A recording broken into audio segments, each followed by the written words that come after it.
വിമർശനങ്ങൾ കൊടുങ്കാറ്റായി ആഞ്ഞടിച്ചപ്പോഴും സ്വന്തം പാർട്ടിക്കുള്ളിലെ പുഴുക്കുത്തുകൾക്കെതിരെ വിട്ടുവീഴ്ചയില്ലാത്ത നിലപാടെടുത്ത കരുത്തനായ നേതാവാണ് പ്രതിപക്ഷ നേതാവ് വി.ഡി. സതീശൻ. അത് അദ്ദേഹത്തിന്റെ ഓരോ വാക്കിലും അടിവരയിട്ട് കാണാനും സാധിക്കും. രാഹുൽ മാങ്കൂട്ടത്തിൽ വിഷയത്തിൽ ഏറ്റവും കൂടുതൽ വ്യക്തിപരമായ അധിക്ഷേപങ്ങൾ നേരിടേണ്ടി വന്നിട്ടും അച്ചടക്കത്തിന്റെ കാര്യത്തിൽ ഒരു വിട്ടുവീഴ്ചയ്ക്കും താൻ തയ്യാറല്ല എന്ന് അദ്ദേഹം തെളിയിച്ചും കഴിഞ്ഞു. 24 മണിക്കൂറിനുള്ളിൽ രാഹുലിനെ പുറത്താക്കിയ നടപടി സതീശൻ എന്ന നേതാവിന്റെ നിശ്ചയദാർഢ്യത്തിന്റെ അടയാളം കൂടിയാണ്. ഇന്ന് മാധ്യമങ്ങൾക്ക് മുന്നിൽ അദ്ദേഹം ആവർത്തിക്കുന്ന തന്റെ ആ പഴയ നിലപാടിന്റെ വ്യക്തത തന്നെയാണ്. എന്റെ നിലപാട് കേരളത്തിൽ ഓരോ കുഞ്ഞിനും അറിയാമെന്ന് അദ്ദേഹം പറയുമ്പോൾ അത് രാഷ്ട്രീയ എതിരാളികൾക്കും പാർട്ടിക്കുള്ളിലെ വിമർശകർക്കുമുള്ള ശക്തമായ മറുപടി കൂടിയാണ്. വ്യക്തിപരമായ വേട്ടയാടലുകൾക്ക് മുന്നിൽ കുലുങ്ങാത്ത സതീശൻ ഒരു പരാതി ലഭിക്കുന്നതിന് മുൻപേ നടപടി എടുത്ത ഏക പാർട്ടി കോൺഗ്രസ് ആണ് എന്ന് പറയുന്നത് അഭിമാനത്തോടെയാണ്. മന്ത്രി പി രാജീവിനെ പോലുള്ളവർ സ്വന്തം പാർട്ടിയിലെ ക്രിമിനലുകളെ സംരക്ഷിക്കുമ്പോൾ കോൺഗ്രസ് അച്ചടക്കത്തിന്റെ കാര്യത്തിൽ വിട്ടുവീഴ്ച ചെയ്യില്ല എന്നാണ് അദ്ദേഹം ഉറപ്പിച്ചു പറയുന്നത്. സമുദായ നേതാക്കളെ വിവാദങ്ങളിലേക്ക് വലിച്ചിഴക്കുന്നതിനെതിരെയും അദ്ദേഹം ഇവിടെ കർശനമായ നിലപാട് തന്നെ സ്വീകരിക്കുന്നുണ്ട്. കഴിഞ്ഞ 25 വർഷത്തെ തന്റെ രാഷ്ട്രീയ ജീവിതത്തിൽ സഭകളോ സമുദായങ്ങളോ രാഷ്ട്രീയ കാര്യങ്ങൾ ഇടപെട്ടിട്ടില്ല എന്നും അനാവശ്യമായ വിവാദങ്ങൾ ഉണ്ടാക്കി ജനങ്ങളെ വഴിതിരിച്ചുവിടാൻ നോക്കേണ്ട എന്നും അദ്ദേഹം മുന്നറിയിപ്പ് നൽകുന്നുണ്ട്. നിയമം നിയമത്തിന്റെ വഴിക്ക് പോട്ടെ എന്ന് പറയുമ്പോഴും താൻ എടുത്ത നിലപാടുകളിൽ അണുവിട മാറ്റമില്ലാതെ വി.ഡി. സതീശന്റെ ഉറച്ച നിലപാട് അദ്ദേഹത്തിന്റെ രാഷ്ട്രീയ കരുത്തിന് തന്നെയാണ് സാക്ഷ്യപ്പെടുത്തുന്നത്. എന്താണെങ്കിലും ആ രംഗങ്ങൾ നമുക്കൊന്ന് കാണാം. രണ്ടാമത് CITU കത്ത് കൊടുത്തിരിക്കുകയാണ്. ലോക്കൽ ബോഡിയിലെ ടെക്നിക്കൽ അസിസ്റ്റന്റുമാരെ മുഴുവൻ സ്ഥിരപ്പെടുത്തുന്നു. CITU കൊടുത്ത കത്താണ് മന്ത്രി ഇവരെ സ്ഥിരപ്പെടുത്താൻ വേണ്ടിയിട്ട് ഫോർവേഡ് ചെയ്തിരിക്കുന്നത്.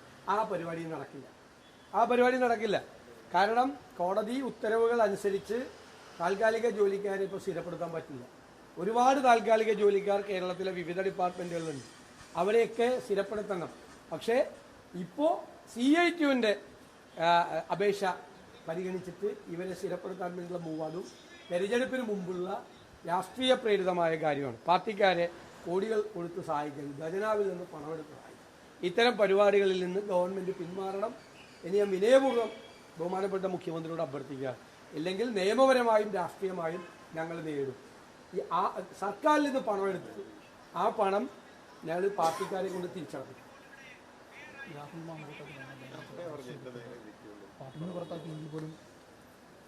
എങ്കിൽ പോലും ഞാൻ എന്താ പറയേണ്ടത്?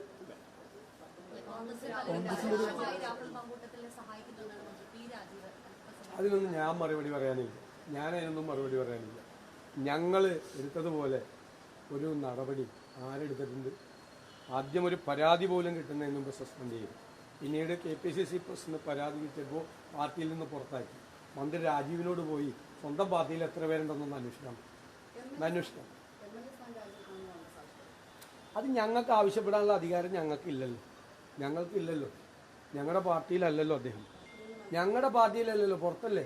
ഞങ്ങളെങ്ങനെയാണ് ആവശ്യപ്പെടുന്നത്? ഞങ്ങൾക്ക് ആവശ്യപ്പെടാനുള്ള അധികാരം ഞങ്ങൾക്കില്ല. ഞങ്ങളുടെ പാർട്ടിയിൽ നിന്ന് പുറത്താണ് നിൽക്കുന്നത്. അയോഗ്യനാക്കാനുള്ള ഒരു നിയമോപദേശം തേടുന്ന സ്പീക്കർ പറഞ്ഞിട്ടുണ്ട്. അയോഗ്യനാക്കാൻ അല്ല, അതൊക്കെ നിയമപരമായ ഏത് വഴികളിലൂടെ പോകുന്നതിനും നിയമത്തിന്റെ വഴിക്ക് പോകും. ഈ കാര്യത്തിലൊക്കെ എന്റെ നിലപാട് കേരളത്തിലെ ഓരോ കുഞ്ഞുങ്ങൾക്കും അറിയാലോ. പിന്നെ നിങ്ങൾ എന്തിനാ എന്നോട് ചോദിക്കുന്നു? നിങ്ങൾക്കറിയാലോ നിന്റെ പേരിൽ എന്തുമാത്രം വ്യക്തിപരമായി വേട്ടയാടപ്പെട്ട ഒരാളാണ് ഞാൻ. അപ്പൊന്നും കുലുങ്ങിയില്ലല്ലോ.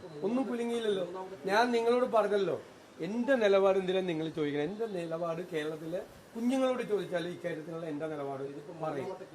ഇപ്പൊ ഞാൻ എന്ത് വേറെ നോ കമന്റ്സ്. ഞാൻ ഇനി ഒന്നും പറയാനില്ല.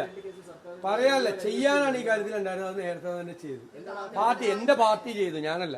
എന്റെ പാർട്ടി ചെയ്തു. അയോഗ്യനാക്കാൻ ഒരു പ്രമേയം വരികയാണെങ്കിൽ കോൺഗ്രസ് സഭയിൽ പിന്തുണച്ചു അപ്പൊ ആലോചിക്കും. വരട്ടെ, സാങ്കല്പിക ചോദ്യമല്ലേ. വരുമ്പോ അപ്പൊ ആലോചിക്കാൻ ഞാനല്ലല്ലോ പറയണ്ടേ, പാർട്ടിയല്ലേ തീരുമാനമെടുത്ത് പറയണ്ടേ. ഇതുമായി ബന്ധപ്പെട്ട ഒരു തീരുമാനവും ഞാൻ ഒറ്റയ്ക്കെടുത്തതല്ല. എല്ലാം പാർട്ടി ഒരുമിച്ചെടുത്ത തീരുമാനം, ആലോചിച്ചെടുത്ത തീരുമാനം. ഞാൻ നോ കമന്റ്സ്. ഞാൻ അതിനെ കുറിച്ച് ഒരു കമന്റ് ഇല്ല.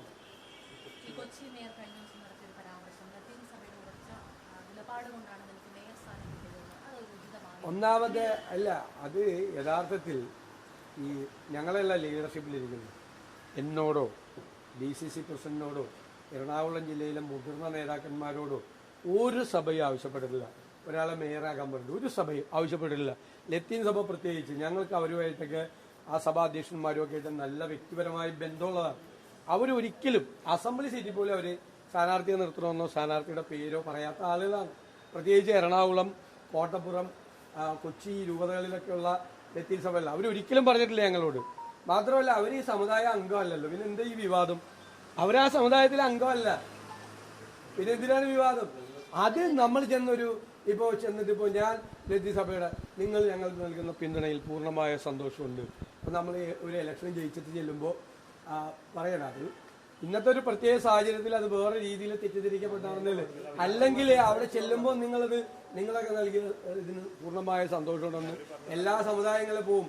പറഞ്ഞപ്പോൾ അത് വൈകാരികമായി പറഞ്ഞതാണ്. ആ സഭയുടെ ഭാഗത്ത് നിന്നും ഞങ്ങളോടല്ലേ പറയേണ്ടത്. ഒന്നുകിൽ എന്നോട് പറയണം, അല്ലെങ്കിൽ DCC പ്രസിഡന്റോട് പറയണം, അല്ലെങ്കിൽ ജില്ലയിലെ ഏതെങ്കിലും മുതിർന്ന നേതാക്കന്മാരോട് പറയണം. അവരെ വലിച്ചെടുക്കരുത്. കാരണം അവരെ ഇതിനകത്തേക്ക് വലിച്ചെടുക്കരുത്. കാരണം അവരാരും ഒരിക്കലും ഞങ്ങളോട് സംസാരിച്ചിട്ടില്ല. ഞാൻ 25 വർഷമായിട്ട് MLA ആയിട്ട് ഇരിക്കുന്നതല്ലേ, 25 വർഷമായിട്ട് MLA ആയിട്ട് ഇരിക്കുന്ന ഒരാളാണ്. അവരൊന്നും ഒരു കാര്യത്തിൽ ഇടപെടാറില്ല. എനിക്കെതിരെ കഴിഞ്ഞ പ്രാവശ്യം മത്സരിച്ചത് ലത്തീൻ സമുദായ അംഗമാണ്. അപ്പോഴും അവര് ആളെ ജയിപ്പിക്കാനും ഇടപെട്ടിട്ടില്ല. മനസ്സിലായില്ലേ? അവരൊന്നിനും ഇടപെടില്ല.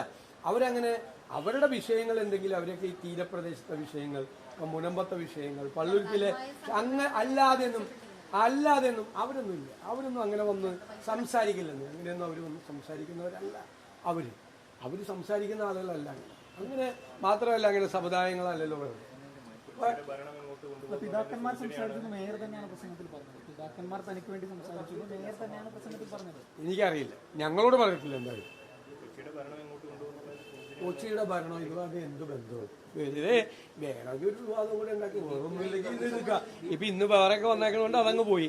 അല്ലെങ്കിൽ ഇന്നിപ്പോ വേറെ വാർത്തയൊന്നും വന്നില്ലെങ്കിൽ ഇന്നങ്ങ് ചെയ്യാം.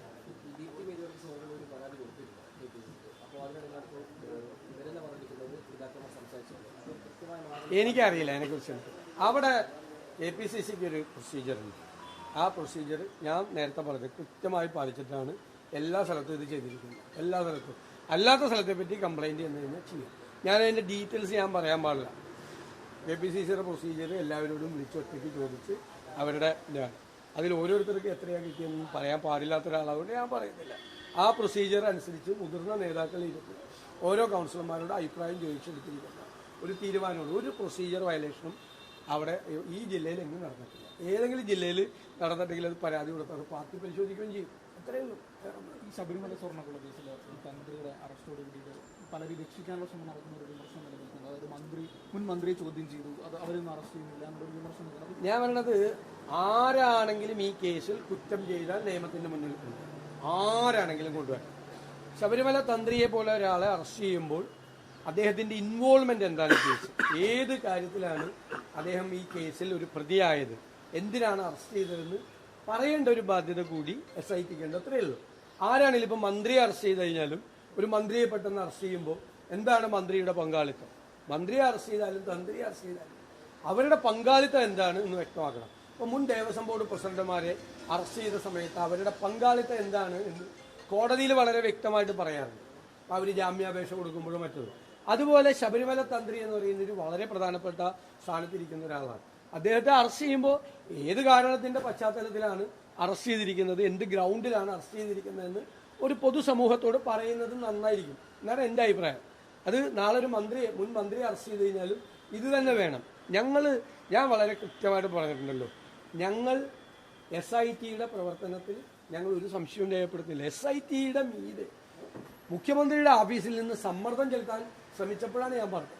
സമ്മർദ്ദം ചെലുത്തി അവർ ആ സമയത്ത് തെരഞ്ഞെടുപ്പ് കാലത്ത് ഇവരെയൊന്നും ചോദ്യം ചെയ്യാതെ ഒന്ന് നീട്ടിക്കൊണ്ടുപോകാൻ ശ്രമിച്ചു. അത് കോടതി അത് തന്നെ പറഞ്ഞു ഇല്ലേ? തെരഞ്ഞെടുപ്പ് കഴിഞ്ഞപ്പോൾ കോടതി അതേ അഭിപ്രായം തന്നെ പറഞ്ഞൊരു മന്ദഗതിയിലായി അന്വേഷണം എന്ന് പറഞ്ഞു. അന്വേഷണം നന്നായി കൊണ്ടുപോട്ടെ. ഹൈക്കോടതി നിയമിച്ച ഒരു SIT ആണ്. ഹൈക്കോടതിയിൽ ഞങ്ങൾക്ക് പൂർണ്ണമായ വിശ്വാസമുണ്ട്. ഹൈക്കോടതിയുടെ സൂപ്പർവിഷനിൽ നടക്കുന്ന അന്വേഷണമാണ്. ആ അന്വേഷണം നടക്കട്ടെ. പക്ഷെ ഒരാളെ അറസ്റ്റ് ചെയ്ത് റിമാൻഡ് ചെയ്യും. എന്താണ് അയാളുടെ പങ്ക് എന്നോട് പറയുന്നത് നന്നായിരിക്കും. ഇപ്പൊ നിങ്ങൾക്കറിയോ? ഇല്ല. എനിക്കറിയോ? ഇല്ല. അതുകൂടി ചെയ്യണം. അതിപ്പോ നാളെ ഒരു മുൻ മന്ത്രിയെ അറസ്റ്റ് ചെയ്ത് കഴിഞ്ഞാലും മുൻ ദേവസ്വം ബോർഡ് പ്രസിഡന്റ് അറസ്റ്റ് ചെയ്താലും ആ കാരണം കൂടി പറയണം. എന്താണ് ഇൻവോൾവ്മെന്റ്? അത് പറഞ്ഞാൽ നന്നായിരിക്കും. അത്രയല്ല എനിക്ക് പറയാം. നിയമത്തിന്റെ വഴിക്ക് പോകും. അത്രയേ ഉള്ളൂ.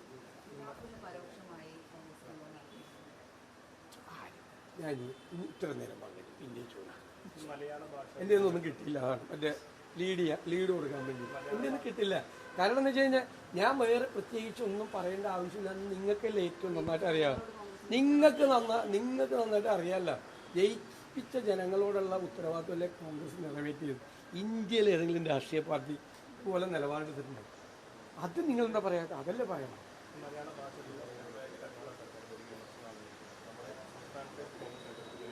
ഞങ്ങളതിൻ്റെ വിശദാംശങ്ങൾ പരിശോധിച്ചിട്ട് അഭിപ്രായം പറയാം. തീർച്ചയായിട്ടും